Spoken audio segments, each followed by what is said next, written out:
हम पढ़ने जा रहे हैं सुश्रुत सूत्र स्थान का 14th चैप्टर का नाम है शोणित वर्णीय। देखो, चैप्टर के नाम से हमें कुछ चीज़ें क्लियर हो जाती है कि आचार्य ने जब इस चीज़ का नाम रखा है चैप्टर का तो इसी चीज़ के बारे में वर्णन किया है।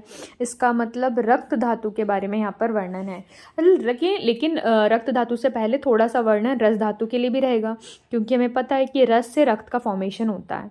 अब आचार्य सुश्रुत ने एक चैप्टर रक्त के लिए ही दे दिया, क्योंकि उन्होंने सबसे ज़्यादा रक्त दोष के बारे में या रक्त मोक्षण के लिए भी बहुत सारी चीज़ें बताई कि रक्त मोक्षण किस तरीके से काम करता है, हमें उसे कैसे समझना है। ठीक है, तो यहाँ पे सबसे पहली चीज़ मिलती है, यहाँ पे आहार के भेद के बारे में वर्णन मिलता है। ठीक है, जो कि है पेय, लेह, भक्ष और भोज करके 4 प्रकार के शीत और उष्ण ऐसे द्विविध वीर्य वाले अथवा शीत, उष्ण, स्निग्ध, रुक्ष, विशद, पिच्छल, मृदु, तीक्ष्ण इन 8 वीर्य वाले गुरुमंद आदि अनेक गुण वाले आहार विधि के अनुसार ठीक ठीक तरीके से बताया गया है। देखो, यहाँ पर हमें ये समझना है कि उन्होंने इंट्रो देना जब किसी भी चीज़ का चालू करते हैं तो उसके ऊपर की सारी चीज़ें बताते हैं। ठीक है, अब जब इन्होंने यहाँ पर वर्णन किया तो पहले तो पंच महाभूतत्व का बुक हमेशा साथ में लिखते बैठता है, संहिता में देखना है श्लोका नंबर 3 के क्या कहना चाहता है वो मैं आपको समझा रही हूँ। ठीक है, यहाँ पर स्वरूप भेद से, जैसे आहार के स्वरूप है ना कि हम उसे पी रहे हैं या चबा के खा रहे हैं या चाट के खा रहे हैं या बहुत ज़्यादा चबा कर खा रहे हैं। ठीक है, इस तरीके से ये स्वरूप के भेद वर्णन हो गया। अब पंच महाभूतत्व प्रधानता के भेद पे यहाँ पर उसने पंच भौतिकत्व से बोला है, मतलब इसने 5 प्रकार के भौतिक भेद मान लिए कि पृथ्वी, जल, तेज, वायु और आकाश, इनसे मिलकर ही कोई भी चीज़ बनती है। अब हमें पता है योनि का मतलब क्या है कि जिस चीज़ से उनका उद्भव हुआ है, तो यहाँ पे 2 योनि के भेद से भी बन जाएंगे कि एक स्थावर हो जाएगा, एक ज्वांगम हो जाएगा। फिर आगे इस श्लोक में हम ये देखते हैं कि रस भेद से भी यहाँ पर चीज़ें मानी गई हैं। और रस के बारे में चलो वर्णन करते हैं कि यस्य तेजो भूतः सारः परम सूक्ष्मः स रस इति उच्यते। मतलब तेजो धातु का जो सार है, जो परम सार है, जो सूक्ष्म है, वो क्या है? रस है।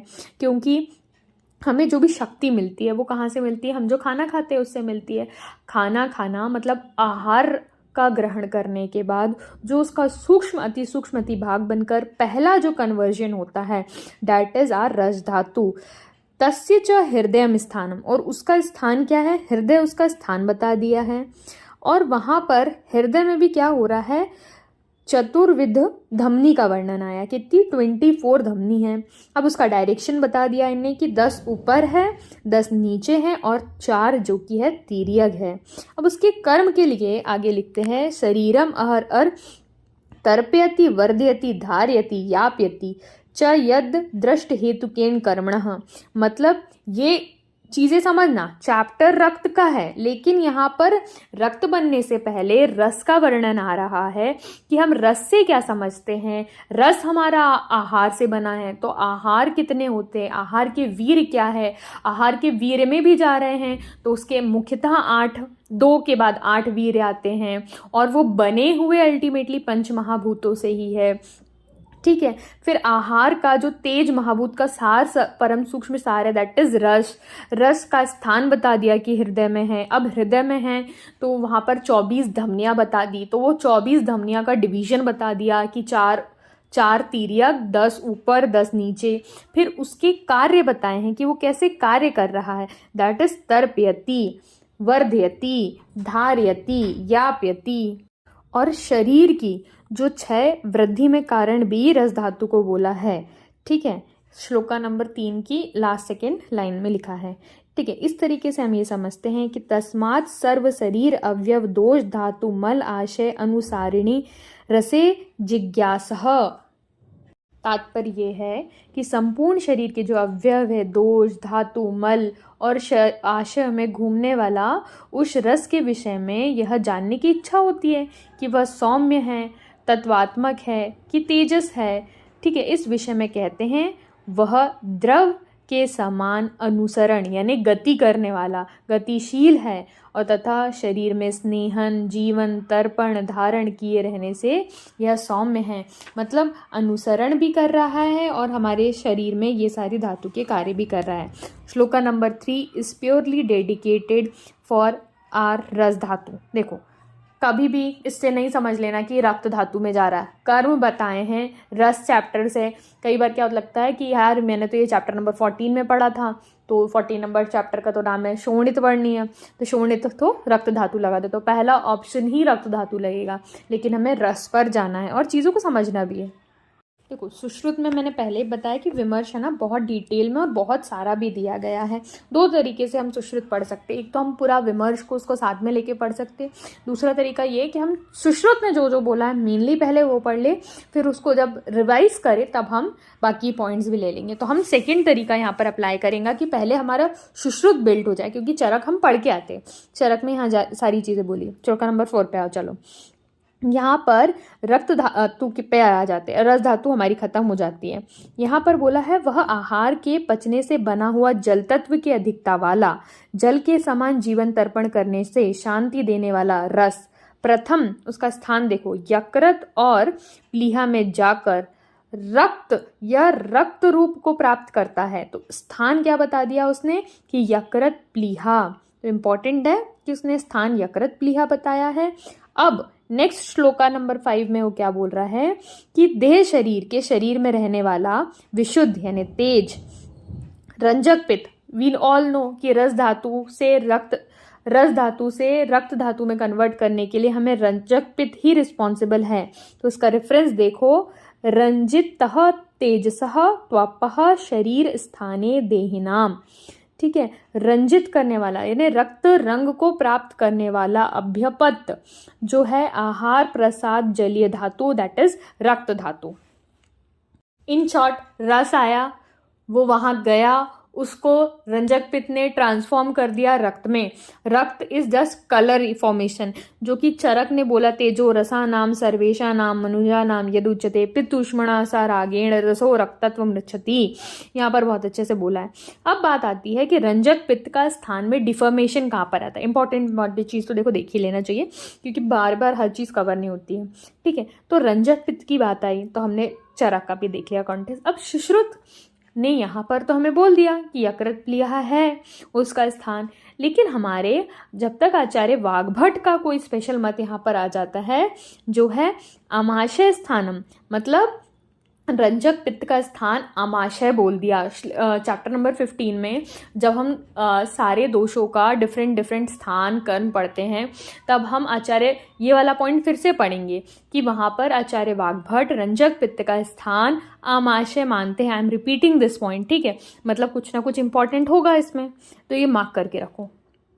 नेक्स्ट श्लोका हमें उसी के बारे में बताता है कि रसादेव स्त्रिया रक्तम रजसा संज्ञा प्रवर्तते तस्माद 12 वर्षा। देखो उसने स्त्रियों में जो रजस्फला कार्य होता है वो कब से कब तक चालू होता है, उसका एज स्पेसिफिक कर दी कि 12 यानी 12 साल से लेकर पंचशतः यानी 50 साल तक का उसमें होता है कि रस से ही। अब क्योंकि हमें पता है कि रस की जो उपधातु है वो आर्तव है, तो आर्तव किससे बनेगा, रस धातु से बनेगा।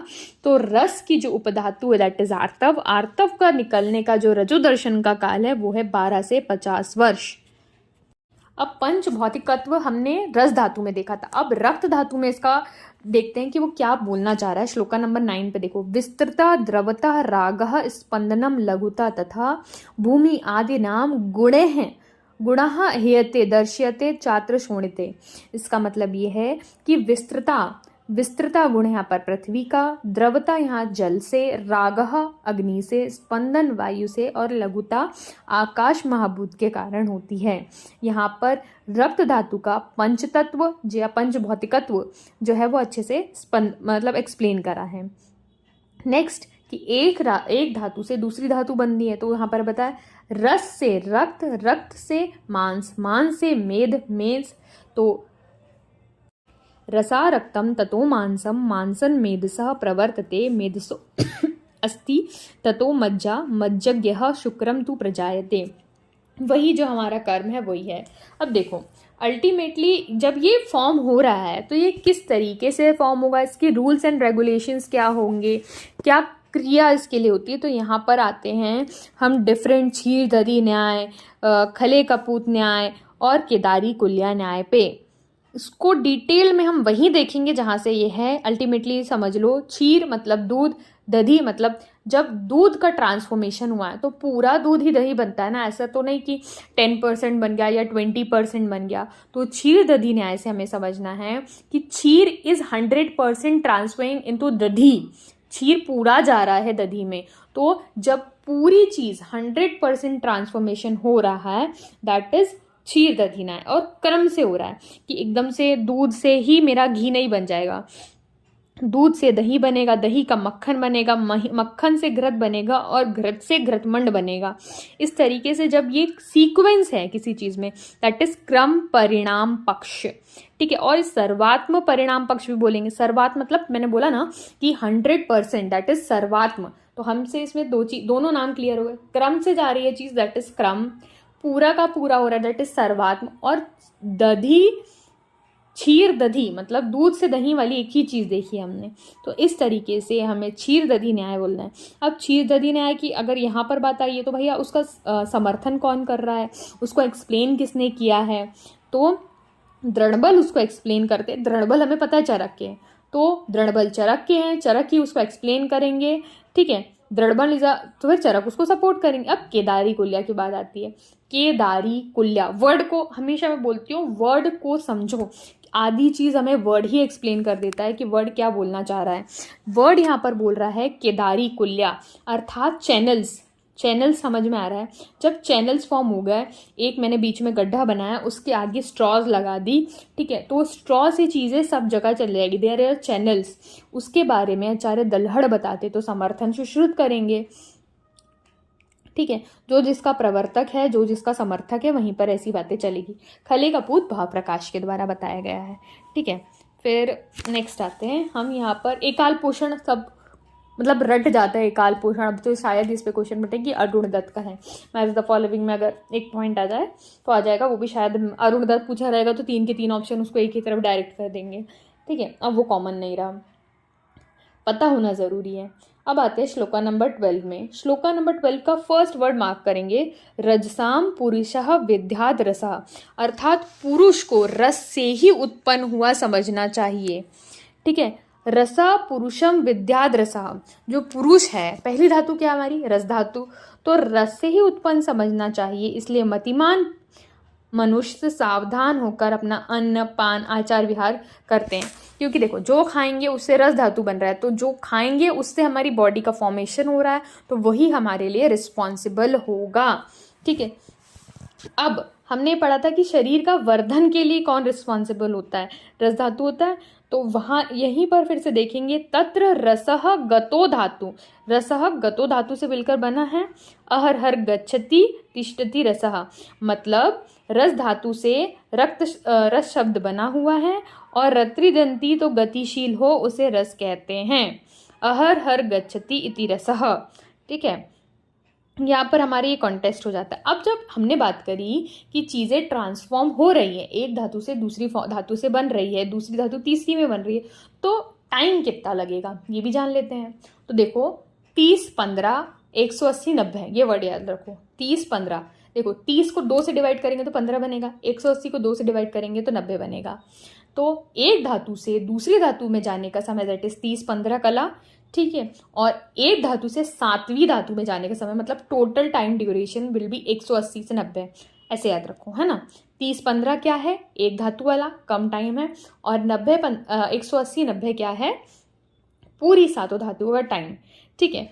यहाँ पर यही चीज के बारे में बोला गया है, ठीक है। अब दूसरे आचार्य ने क्या बोला, आचार्य चरक बोलते हैं 6 से 7 रात्रि लगता है, और सुश्रुत एक जगह पर मत आता है कि रस धातु से रक्त धातु पर जाने में उसे पूरे 1 मास का समय भी लगता है। तो अभी जो चीज़ आ रही है हम वो पढ़ते हैं। देखो श्लोका नंबर 16, देखो यहाँ से भी कई बार क्वेश्चन पढ़ा है, इसको सिर्फ समझ लेना, अल्टीमेटली चीज़ें तुम्हें बहुत ईजी लगेगी, क्वेश्चन में नहीं दिक्कत आएगी। वह रस शब्द संतान की तरह तीर्यक, देखो अब मैं बोल रही हूँ, है ना, तो उसका कोई डायरेक्शन तो है नहीं कि आवाज़ मेरी ऊपर ही जाएगी, आवाज़ मेरी सामने जाएगी, आवाज़ मेरी नीचे जाएगी, आवाज़ मेरी हर जगह सर्कुलेट होएगी, इट विल गो इन तीर्यक मार्ग। तो शब्द कहाँ जाता है, तीर्यक जाता है। लेकिन जब मैंने अग्नि लगा दी, ठीक है, जब मैंने अग्नि लगा दी तो अग्नि की ज्वाला हमने देखी है ना ऊपर उठती है, अग्नि नीचे तो नहीं जाती, या अग्नि जहाँ लगी हुई इस पात्र से नीचे चली जाएगी, नहीं। जब अग्नि ऊपर उठती है तो अग्नि का मार्ग हो गया ऊपर, शब्द का मार्ग समझ लिया हमने तिर्यक। अब जल से समझना है, पानी पोर करते हैं, वी ऑलवेज पोर का मतलब हम कोई भी चीज़ को डालते हैं तो नीचे डालता है, ठीक है। पानी ऐसे जब हम नली से भी डालते हैं या एक बर्तन से दूसरे बर्तन में डालते हैं, तो जो बर्तन से दूसरे बर्तन में डाल रहे हैं हम उस बर्तन को ऊपर रखते हैं और वाले बर्तन जिसमें हम डालना चाह रहे हैं उसको नीचे रखते हैं। क्लियर? शब्द तिर्यक, अग्नि ऊपर जा रही है और पानी नीचे डाल रहे हैं, ये सारी चीज़ें हो गई। तो वही श्लोका नंबर 16 बोल रहा है। अच्छे से मैंने आपको बता दिया कि शब्द अर्ची वर्ड यहाँ पर अग्नि के लिए यूज किया और जल संतान, ठीक है, एक ही साथ लिख दिया उसने, इसलिए शायद कंफ्यूजन हो जाता है। हमें इसे सर्कुलेशन के लिए उन्होंने बताया कि कौन सी चीज़ें कहाँ पर सर्कुलेट होनी चाहिए। और एक बहुत इंपॉर्टेंस इसका विमर्श में शारंगधर का श्लोक है, नाभिस्थः प्राण पवना स्पृष्ट्वा हृदय कबलांत। ये है ना, उन्हें रेस्पिरेशन उन्होंने सबसे आधुनिक मत से बताया है आचार्य शारंगधर ने। देखो, नाभि को बहुत ज़्यादा इंपॉर्टेंस इसलिए मिलती है क्योंकि देखो, हम मम्मी से जब कनेक्टेड रहते हैं तब हम प्लासेंटा के थ्रू रहते हैं, प्लासेंटा से हमारा अम्बिलिकल कॉर्ड कनेक्टेड रहता है, जो अम्बिलिकल कॉर्ड है वो हमारे अम्बिलिकस से कनेक्टेड है। तो हम कनेक्टेड तो अम्बिलिकस से है, तो रूट मान लो अम्बिलिकस को, कहीं तरीके से गलत भी नहीं है। तो इसलिए उन्होंने जब नाभिस्थः प्राण पवना बोला, क्योंकि हमारी जो मेन वायु दैट इज हमारी प्राण वायु, उसी से हम एक्सेल कर रहे हैं, उसी से हम इंस्पायर कर रहे हैं। तो वो चीज़ जब हम कर रहे हैं एक्सेल और इंस्पायर, तो वो कहाँ तक जा रही है? हमारी प्राण वायु हमारे नाभि को स्पर्श करते हुए जा रही है, कंठ आदि को प्राप्त होकर, ठीक है। वही इस श्लोक में बताया गया है कि नाभिस्थः प्राण पवनः स्पृष्ट्वा हृदय कमलांतरम कंठाद बाहिर विनिर्याति पातुम विष्णु पदामृतम पीत्वा चांबर पीयूषम पुनरयाति वेगतः प्रीणयत देहम अखिलम जीवन च जठरमलम। बहुत अच्छा श्लोक है आचार्य शारंगधर का, ठीक है, रेस्पिरेशन के बेसिस पे। अब आते हैं वाजीकरण औषधि अपने प्रभाव से और विरेचन औषधि की तरह शुक्र का शीघ्र विरेचन कराती है। अर्थात दो चीज़ें हमें यहाँ पे समझना है कि जो वाजीकरण औषधि होती है वो प्रभाव से काम कराती है, और वो क्या करा रही है? रेचन करा रही है। रेचन इज अ क्रिया ना, रेचन कर्म है, तो कर्म वाजीकरण औषधि प्रभाव से कार्य कर कर रेचन क्रिया करा रही है। किसका रेचन करा रही है? तो शुक्र का रेचन करा रही है, शुक्र को निकाल रही है। ऑब्वियसली उस चीज़ की कमी थी तो अभी हमने वो औषधि यूज करी। नेक्स्ट आते हैं श्लोका नंबर 18 का फर्स्ट लाइन, बस इंपॉर्टेंट है, यथा ही पुष्प मुकुलस्त गंधो, मतलब जैसे पुष्प की कली से गंध नहीं आती। हमें पता है कि कोई भी चीज़ जब तक उस स्टेज तक नहीं पहुंचती जब उसके अंदर वो चीज़ आ गई है, इसका मतलब ये नहीं है कि उसके अंदर वो चीज़ कभी थी ही नहीं। कि पुष्प से हमारी सुगंध आती है लेकिन कली से नहीं आती, इसका मतलब ये है नहीं कि कली के अंदर सुगंध नहीं है। उसी को अच्छे से समझाया गया कि आयु के हिसाब से चीज़ें जब उसके एक्सप्रेशनल वे में आती है, मतलब एक एज आ जाती है, उसके अंदर थी शुक्र धातु हमारे शुरू से हमारे अंदर रहता है, लेकिन जब एक एज आती है तभी वो विजिबल होता है। यही चीज़ को हमें समझना है, कैसे क्रियात्मक चेंजेस होते हैं आयु के कारण, धीरे धीरे चीज़ें परिवर्तित होती है। अब धातु वर्ड इंपॉर्टेंट है। धातु क्या है? धारण करता है और पोषण करता है। शरीर का धारण और पोषण करने के कारण ही हम शरीर रस आदि धातुओं को धातु की संज्ञा देते हैं, ठीक है। इससे पहले अभी हमने रस धातु के बारे में पढ़ा, रक्त धातु के बारे में पढ़ा। अब चैप्टर रक्त से रिलेटेड है तो पूरा डिस्क्रिप्शन अब हम यहाँ पर रक्त धातु का कर रहे हैं। श्लोका नंबर 21 में डिवाइड कर करके पढ़ेंगे, सेगमेंट्स है इसके अंदर। पहला सेगमेंट पढ़ते हैं, तेषाम क्षय वृद्धि शोणित निमित्तः, मतलब धातुओं पे आ गए तो धातुओं की जो क्षय वृद्धि है वो हमारी रक्त पर इन्वॉल्व है, लेकिन शरीर की क्षय वृद्धि अभी हमें पढ़ी थी रस धातु पर इन्वॉल्व है। तो क्षय वृद्धि से नहीं, किसकी क्षय वृद्धि है ये इंपॉर्टेंट रखना है। अगर वो रक्त की क्षय वृद्धि है, मतलब शरीर की क्षय वृद्धि है कि धातु की क्षय वृद्धि है, तो किस पर डिपेंड करेगी? अगर धातु की है दैट इज रक्त और शरीर की है दैट इज रक्त। फिर नेक्स्ट कॉन्टेस्ट इसका सेकेंड पार्ट पे आते हैं, फेनिल अरुण कृष्ण परुष तनु शीघ्र अस्कंदी, ये वात से दुष्ट अगर रक्त है तो ये लक्षण मिलेंगे। शीघ्रम अस्कंदी वर्ड है ना, वर्ड यहाँ पर छुपा हुआ है, अस्कंदी है, वो स्कंदी नहीं है ना, अस्कंदी है। फिर नेक्स्ट आते वाद वाला हो गया। वाद में शीघ्रम अस्कंदी। देखो कोई भी चीज़ जो होती है ना, हमें उसका ढूंढ लेना है, क्योंकि से पूरा रीजन ही चेंज हो जाता है। शीघ्र बहने वाला और ना जमने वाला, है ना, ना जमने वाला वर्ड है यहाँ पर, क्योंकि वात का तो गुण है भाई, बहते जाओ, जमेगा तो कफ हमारा। फिर पित्त पे आते हैं, तो नीलम पीतम हरितम श्यावम विस्त्रम अनिष्टम, पिपीलिका मक्षिका भक्षण स्कंदी चा। यहाँ पर स्कंदी वर्ड यूज किया गया, अस्कंदी नहीं है यहाँ पर, है ना। ठीक है, तो इससे हमें समझना है कि चींटियाँ और मक्खियों के लिए अप्रिय और नहीं जमने वाला, पित्त को दूषित रखने वाला, ये पित्त के हो गया। इंपॉर्टेंट है कफ का, क्योंकि कफ में जब भी कोई उपमा आ जाती है ना, तो वर्ड हमारे लिए इंपॉर्टेंट हो जाएगा। उपमा का मतलब कंपैरिजन कर दिया कि ये चीज़ वैसी है। अब वैसी है तो किसके जैसी है, तो गैरिक उदक प्रतिकाशम। गैरिक मतलब हमारा जो गेरू बोलते हैं हम नॉर्मल भाषा में, तो गेरू के पानी के समान जो चिकना होता है, शीतल, बहल, पिच्छिल, चिरस्त्रावी। देखो देर से बहने वाला या मंद गति से बहने वाला कफ ही रहेगा। मांसपेशी प्रभा, मांसपेशी जब गैरिक इज रेड कलर ना, मैरून टाइप का कलर होता है, और मांसपेशी भी हमें पता है रेड कलर की रहती है, तो दोनों चीज़ें आ गई। मांसपेशी प्रभा पित्त कफ के लिए आ रहा है यहाँ पर, और गैरिक दोनों रेड चीज़ें जो है यहाँ पर हमारी कफ दूषित के लिए आई है। और साथ में सन्निपातज देखते, सन्निपातज की भी उपमा दी है कांजी का भम। कांजी मतलब कांजी के समान, और दुर्गंधित तो दुर्गंध वाला, सन्निपात को दूषित करने वाला हो जाएगा। तो रक्त दूषित के पित्त के जैसे ही लक्षण होंगे, बट एक वर्ड है अति कृष्णम, और अधिक काला होगा, दैट इज रक्तज। तो वात में क्या इंपॉर्टेंट था, शीघ्रम अति स्कंदी सा। पित्त में क्या इंपॉर्टेंट था, कौन कौन सी उपमाएं, पिपीलिका मक्षिका। कफ में गैरिक और चिरस्त्रावी मांसपेशी प्रभा। सन्निपात में कांजी प्रभा आई। ठीक है, पीजी 2022 में भी यहाँ से क्वेश्चन आया था। और रक्त की बात करेंगे तो अति कृष्णम वर्ड आया है यहाँ से। अब शुद्ध रक्त के लक्षण आए हैं, इंद्र गो प्रतिकाशम, सहत्तम विवर्णम च प्रतिकस्थम जानियात। सुश्रुत का श्लोक तो छोटा है, चरक का बहुत बड़ा है। तपनी इंद्र गोपाभम पद्मा अलक्तक सन्निभम गुंजा फल च वर्णम च विशुद्धम विधि शोणितम। देखो ये तो याद है मुझे। ठीक है, तपनीय इंद्र गोपाभम, तपनीय मतलब इंद्रगोप कीड़ा देखा ना, वो तपे हुए इंद्रगोप की तरह रेड हर चीज से रेड बोलना चाह रहे हैं।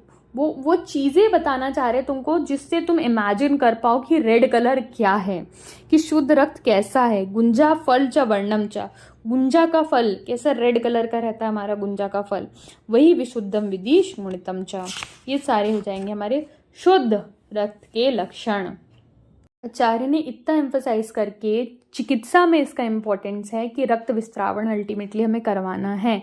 इसलिए उसके शुद्ध के, कि जब वात निकल रहा है, जब हम कभी भी देखना सिरा वेद करते हैं ना, जब हम सिरा वेद करते हैं तब जब वो जो रक्त निकल रहा होता है उसमें ये लक्षण तुमको मिल जाएंगे कि वो बबल्स के साथ मिल रहा है, क्या वो ड्राई निकल रहा है, क्या वो बहुत धीरे निकल रहा है। ये सारे लक्षण हमें बताते हैं कि वो किस चीज़ के लिए है, कौन सा दूषित रक्त है वो। ठीक है, ये प्रैक्टिकली मिल जाता। पूरे लक्षण नहीं मिलते देखो, लेकिन अगर तुम ढूंढने जाओगे ना तो चीज़ें मिल जाती हैं। अब पूरा ये डिस्क्रिप्शन ये हो रहा है कि उसको चिकित्सा करनी है, उसकी रक्त मोक्षण की चिकित्सा करनी है। तो ये देख लेते हैं कि रक्त मोक्षण कैसे होता है और किसे नहीं कराना चाहिए।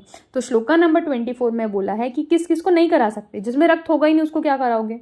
सर्वशोफ, जिसके शरीर में पूरा शोफ है, अल्टीमेटली उसका खून पानी बन गया है, नॉर्मल भाषा में समझो, उसके शरीर में खून नहीं है।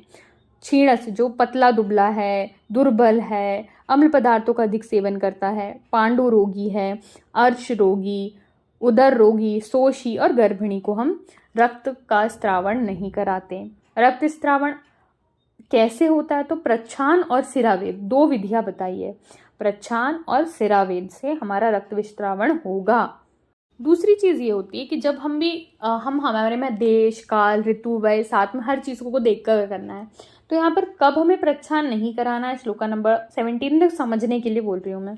ठीक है, कि दुर्दिन वही होते हैं जब हमारे जो स्काई में बादल छाए रहते हैं, मेघ वर्षा के कारण जब अंधेरा छाया रहता है, और क्या होता है, जब भी इंसान भोजन करता है तो तुरंत भोजन के बाद हमारे शरीर में दोष प्रकोपित हो जाते हैं। मेनली कब दोष प्रकोपित हो जाता है? प्रच्छान करने के बाद रक्त है ना, अगर रक्त जिसने भोजन कर लिया है तो उसका बहुत कम कम स्त्रवित होता है या अल्प मात्रा में स्त्रवित होता है, इसलिए भुक्त मात्रा के बाद, खाने के बाद नहीं कराना चाहिए रक्त मुक्षण या शीत वायु चल रही, जो भी नॉर्मल चीज़ नहीं है ना वो हमें नहीं करनी है, इतना समझो। इसके कुछ और एग्जाम्पल्स देख लेते हैं कि अधिक उष्ण ऋतु या परिस्थिति में अधिक श्वेद आने पर, अधिक वेद होने पर, अज्ञोत विस्त्रावण करने पर, अधिक रक्त निकलने से, ठीक है, ये सारे चीज़ें देख ली हमने यहाँ पर। ये यहाँ से क्वेश्चन नहीं बनेगा, ठीक है। सिरा वेद की बात आती है प्रच्छान की, तो जब भी रक्त निकल रहा हो तो सम्यक तरीके से निकल गया और वो खुद बंद हो गया, इसका मतलब आपका सम्यक विस्त्रावण हुआ है, ठीक है। सम्यक विस्त्रावण स्वयं बंद हो जाना उसका एक लक्षण है, ठीक है। श्लोका नंबर 32 में मिल जाएगा। अब जब हमारी कोई भी व्याधि होती है या कोई भी शस्त्र कर्म होता है, वो हम क्यों करते हैं? क्योंकि हमारे शरीर में पीड़ा हो रही होती है, दुख हो रहा होता है और शरीर में एक भारीपन होता है। तो रक्त विस्त्रावण करने के बाद हमें कैसे, सम्यक विस्त्रावण के क्या लक्षण रहेंगे? कोई चीज़ चली गई ना हमारे शरीर में तो शरीर में लाघवता आएगी, ठीक है, हल्कापन लगेगा, वेदना की शांति हो जाएगी और जो व्याधि का जो वेग था वो हमारा कम हो जाएगा। इसलिए हम ओपीडी में रक्त स्त्रावण जब करते हैं तो पेशेंट को तुरंत रिलीफ मिलता है। हम उससे तब तुरंत पूछते हैं कि आपको कैसा लग रहा है, तो वो बोलता है बिल्कुल अच्छा लगता है, उसको मन प्रसन्न हो जाता है ना रक्त विस्त्रावण, सम्यक रक्त विस्त्रावण से।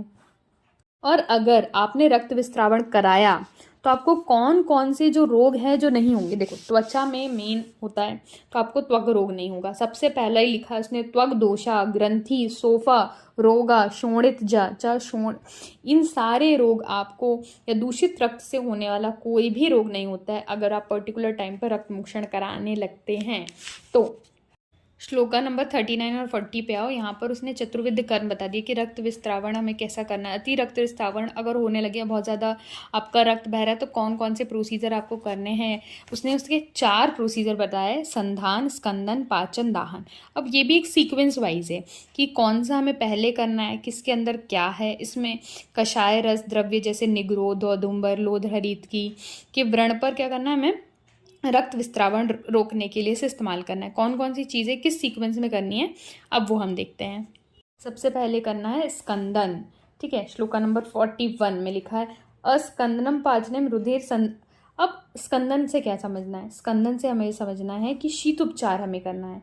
शीत उपचार से अगर वो शांत ना हो तब हमें क्या करना है? संधान करना है। कषाय रस प्रधान से हम संधान करेंगे। फिर संधान से भी अगर हमें लाभ ना हो तो हम पाचन करेंगे, भस्म आदि से हम पाचन करेंगे। और पाचन से भी अगर लाभ ना हो देन आर फाइनल प्रोसीजर में भी दाहन क्रिया, इसलिए दाह परम इष्यते वर्ड यूज किया गया, तो दाहन इज द लास्ट कर्म हमारे लिए। अब रक्त की महिमा देखो, श्लोका नंबर 44 में बहुत अच्छे से बताई है, देहस्य रुधिरम मूलम रुधिरेणरेव धार्यति यस्मात् ध्यायति संरक्षति रक्तम जीवम इति स्थितम। मतलब शरीर का रक्त ही प्रधान पोषक अंश है और शरीर, रक्त से ही शरीर धारण होता है, इसलिए यत्न पूर्वक रक्त की रक्षा करनी चाहिए हमें। रक्त ही जीवन है, ये चीज समझो, रक्त ही जीवन है। श्लोका नंबर 45 पे आते तो सोफम से तोदम को उष्णेन सर्पी परिषेध यूज कराएं। मतलब अगर किसी भी रक्त विस्त्रावण में आपको शोफ उत्पन्न हो जाए, चाहे तोद हो जाए, तो हमें क्या करना? उष्ण का उष्ण मतलब मंद उष्ण सर्पी का परिषेक करना है। तो किसी भी तरीके की कॉम्प्लिकेशन आ जाएगी, अगर प्रोसीजर बताया है तो कॉम्प्लिकेशन हो सकती है, तो कॉम्प्लिकेशन की चिकित्सा भी यहाँ पर बताई कि रक्त विस्त्रावण के पश्चात आपको क्या करना है कि शीतल चेक करो या तो उष्ण सर्पी का परिषेक करो। इस तरीके से हमारा चैप्टर नंबर 14 हो जाता है। चैप्टर नंबर 15 बहुत इंपॉर्टेंट है क्योंकि यहाँ पर बहुत सारे पॉइंट्स आएंगे, तो बहुत बड़ा भी चैप्टर होने वाला है, तो पढ़ते रहो, अच्छे से चीज़ों को समझो। कुछ ना समझ में बेशक पूछ सकते हो, पर्सनली पूछना पर्सनली पूछ सकते हो, बस पढ़ते रहो।